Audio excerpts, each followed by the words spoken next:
Boş bir arsaydı, bir araziydi. İşe yaramaz bir araziydi.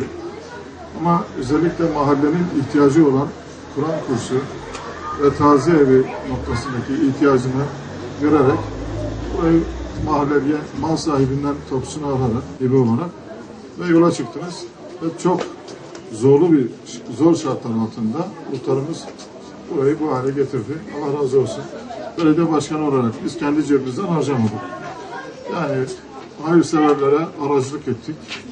Yani aracılık ettik. Buraya kısmen de olsa destek olduk. İnşallah burada yetişecek çocuklar, buradaki eğitimle, öğretimle memleketimize, ülkemize ve işte şehrimize faydalı gençler yetişir, çocuklar yetişir. Proje küçük ama anlamı büyük. Örnek olması, rol model olması yönüyle proje çok büyük. Bugün Türkiye'de 80 binden daha fazla taziye evi olduğu söyleniyor. Bu taziye evlerini kullanamıyoruz biz. Bir vefat olduğunda işte bir gün, 2 gün taş çatlasın, 3 gün. Onun dışında bu binaları, bu yerleri kapatıyoruz. Kilitleyip arkamızı dönüp gidiyoruz. Halbuki bu binalarda arsa, çimento, tuğla, milli servet buralarda kullanılmış. O zaman bu milli serveti milletin emrine, milletin hizmetine vermemiz gerekiyor. Çünkü burada bu mahallenin insanları, gençleri, yaşlıları gelecekler. Yukarıda Kur'an-ı Kerim öğrenecekler.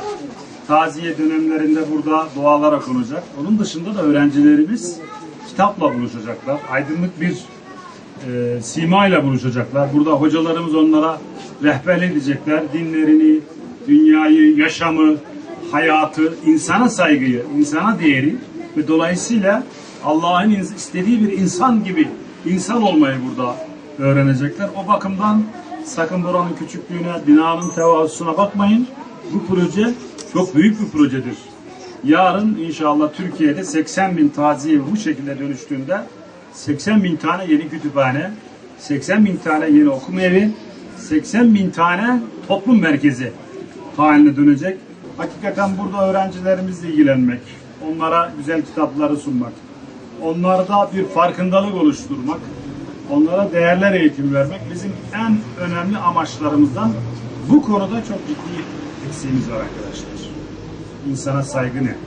Tabiata saygı ne? Çevreye saygı ne? Hayvana saygı ne? Bunları çok iyi içselleştirmemiz, öğrenmemiz gerekiyor. Başka yolu yok.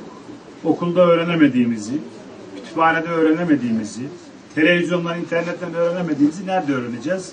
Dolayısıyla caminin, taziye evinin, okuma salonlarının bu gibi fonksiyonları var. İnşallah hep beraber bunları öğrenip, öğrenmekle kalmayıp bu taziye evleriyle inşallah bütün Türkiye'ye örnek olacağız. Hayırlı uğurlu olsun.